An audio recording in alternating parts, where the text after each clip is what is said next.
Nathan Croswell and his Blake then wanted to dish it off. And it's still a Wildcats ball. It's good help side defense there by the Wildcats. Halliwell just coming across, closing the gap, not allowing Kevin Lish to dish off to big Luke Neville coming down the middle. A little fake from Lish and then a little jump shot just outside the key. We'll drop in for 2 for D. Lish. Starting to get a wriggle on now. Given Lish has got 12 points to his name. That's 7 to half-time. Here's Johnson. Little floater, doesn't go.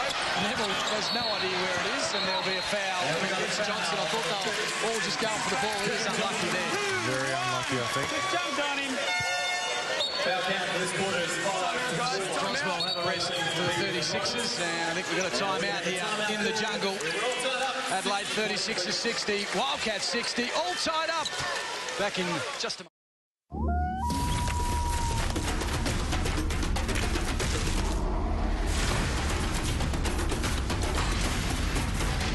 It's golf season. Watch, play, discover. From the iced coffee that adds a motor to your day comes Add a Motor to It, a show about motors being added to stuff. Watch it now at youtube.com/icebreak. Real coffee, ice cold. 60 plays 60 here at Challenge Stadium.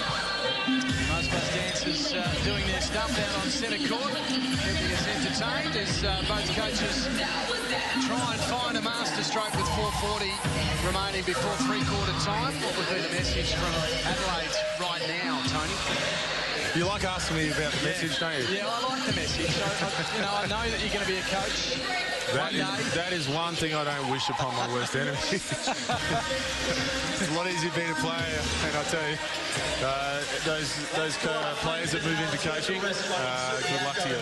It's not something that I envy, but I'm sure that Marty Clark would be pretty happy with the way things are going.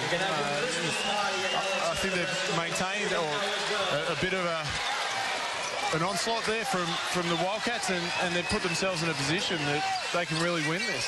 As long as they don't lose their composure, I think that's the most important thing.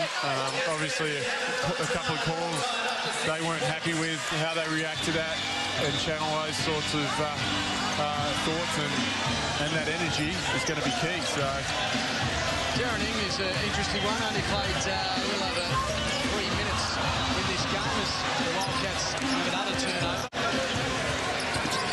One of those players we usually see play, not big minutes, but regular minutes for 36ers. As the ball movement's good from the 36ers, the big man going to it. Halliwell up against Neville, great defence, moving Wildcat. He's racing up and down the floor. The Tower of Terror, they call him. Here's Williamson. Out to Lish. He'll drop this one, you'd have to say. No, he won't. But a little carried away. He would have dropped it against the Crocs, but not tonight. Warren to Herbert, to Johnson. Plenty of room. Can't make the basket. And possession for Williamson. Outside the Wagstaff. We haven't mentioned also that the Wildcats came back from their game against the Crocs as the big fellas go to work, and Wagstaff rebounds, couldn't drop it back in. The Wildcats, Tony, came back from the Crocodiles game where they let slip a big 25-point lead and turned up to training on Tuesday and were put through a beat test. I saw that on the TV. I was wondering what was going on. I saw a lot of heart rate monitors and breathing heavily. I was like, geez, it's a bit harsh straight on, but obviously Rob Beveridge knows what he's doing and thought it was the appropriate time to do it. That was another big basket for Chris Warren. He's a terrific player and he's got quick hands as well. Still a Wildcats ball. Chris Warren come to play in this second half. A couple of big bombs from him and he scored 8 points. 3 from 7 from the field, 2 from 5 from the three-point line. Perth offensively tonight still haven't clicked like they have in their first few games. A few weeks ago here against Melbourne, they looked a lot more fluent. And that looks pretty fluent though. It's Kevin Lish. He's had a few attempts though, Kevin Lish. That's his 7th shot from the three-point line, and he's only dropped 2 of them. I'm pretty sure he's got about 8 points this quarter as well, so he's just starting to heat up at the right time. And that's a great basket for Herbert too. He came into this game having not scored in his last 2 games. He's on the board now. Here's Wagstaff. Look comfortable from outside. Good rebound from higher. They'll reset again. Lish. Got plenty of time on the shot clock. The pass to Wagstaff. We'll want to pass it out wide. Williamson's there, but there's a foul on Herbert. Not happy with that call. As you say, the offense just not flowing. They looked. Spoke to Ken and Rob Beveridge after the Crocs game. He said the first half against the Crocs, when they jumped out to 25 points, was the best basketball he's seen played by one of his teams. Today, they're just no rhythm. And Adelaide are doing a good job of disrupting that. They're playing a little bit of zone. They're playing a little bit of man-to-man, just mixing it up a little bit.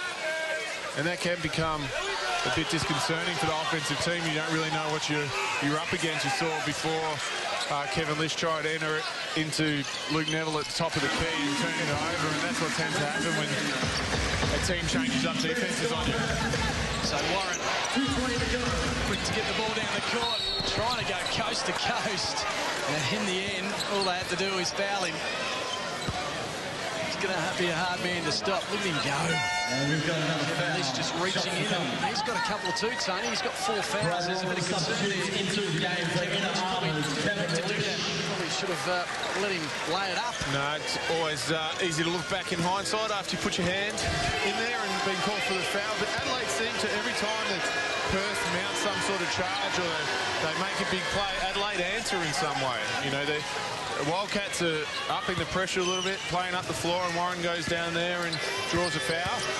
Adelaide seem to answer to or respond to every sort of challenge that the Wildcats seem to throw at them. He makes them both. He's had a great second half, or start to his second half. Chris Warren. Liking the beard too. Impressed by the beard. I like the beard. Here's higher. Nice and aggressive from And that's what you love when a player who obviously hasn't played very much. You see Greg Hodges coming off a curl cut. Doing a curl cut off a screen from Jesse Wagstaff, and obviously had a great first half, doesn't play a lot, comes back out in the second half for his second opportunity and just takes off where he left off in that first half. That's great mental, great mental attitude towards the game, and being able to do that and shows that he'll be a player. Here's Wagstaff down to the big man. Neville. Little hook shot short again. Will he take that? No. Here's Williamson. Still got time on the shot clock to reset things, and they do. The low post with Robbins up against the smaller Warren. Now it goes to Wagstaff to higher. The jump shot against a little short. Plenty of physical stuff out there. Under the key as Higher tries to pressure Stevie Way in the back court.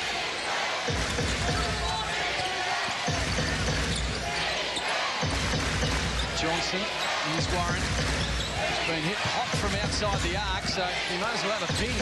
That time he was covered. Here's Herbert. Little jumper from outside, doesn't go. Higher with it now. Wagstaff, Williamson to the top of the key. I'll give it to the big fella. 3 seconds. Just took a little long. That first pass needed to go straight in, didn't it? Didn't quite get it, but I like what I've seen from Luke Neville there. Just working hard under the basket. Had Halliwell on his back, sealing up right underneath. And that's what you want to see more of, and you want to reward that. So 1 point is that margin. That pass was a very good one, and Herbert finishes off the play nicely. And that's where you can be burned when you play up the floor like the Wildcats do. They put so many people up the floor. Over the top is where it sometimes hurts you, and the 36ers, sorry, just did it then.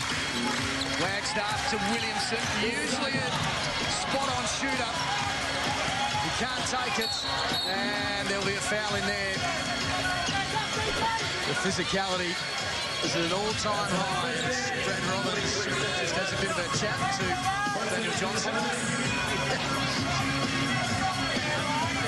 Wiping up his sweat, 69-66, 3 points is that margin. Clark and Robbins now having a few words to say, close up on the bench. Clark wants to give him a bit of a cuddle. Marty Clark now told off by the referee, but a little close, was cuddling up to Brad Robbins. I think he was saying that he likes blue on Marty. He thinks it's a nice colour on it. think Brett was actually asking Marty whether or not hitting the singlet looked good on him, whether it was too tight or he liked the fit. Are we taking the comedy thing a little far after a little skid at the start? No, the skid at the start has been very much talked about by you and me. Johnson drops in the first. 4 points the margin.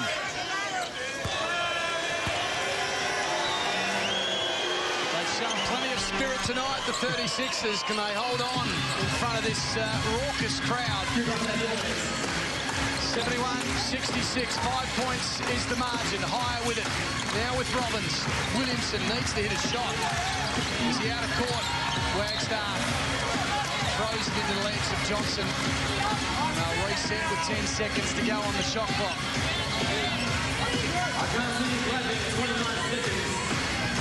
This is where the trouble of 4 fouls with Matt Knight and also Kevin Lish will test him out in this fourth quarter. Oh, nice pass. Nice finish from Drew Williamson.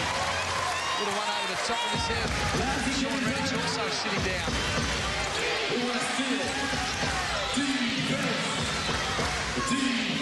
Here's the speed machine, Warren.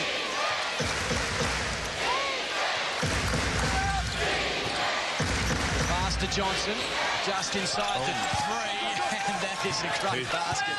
Big basket. And he's pumped as well. So it's a 5-point lead for the Adelaide 36ers. They've had all the answers here in the jungle. The fourth quarter coming up. Stay with us. Adelaide 73, the Wildcats 68. See man's greatest engineering feats like never before.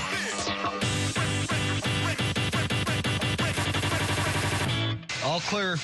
Megastructures Breakdown, 6:30 Sunday on 1.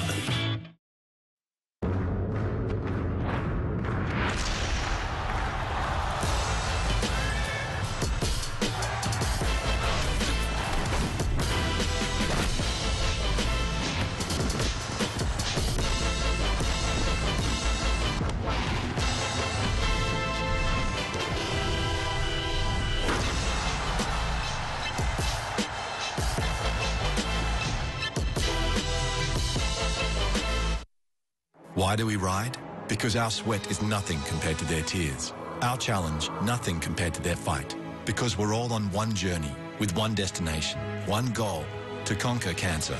Join thousands of riders and make an impact. The Rio Tinto Ride to Conquer Cancer, benefiting the Queensland Institute of Medical Research. A 2-day cycling adventure for all abilities on a new route with fewer climbs to Wivenhoe. Register today at 1300 11 RIDE or conquercancer.org.au.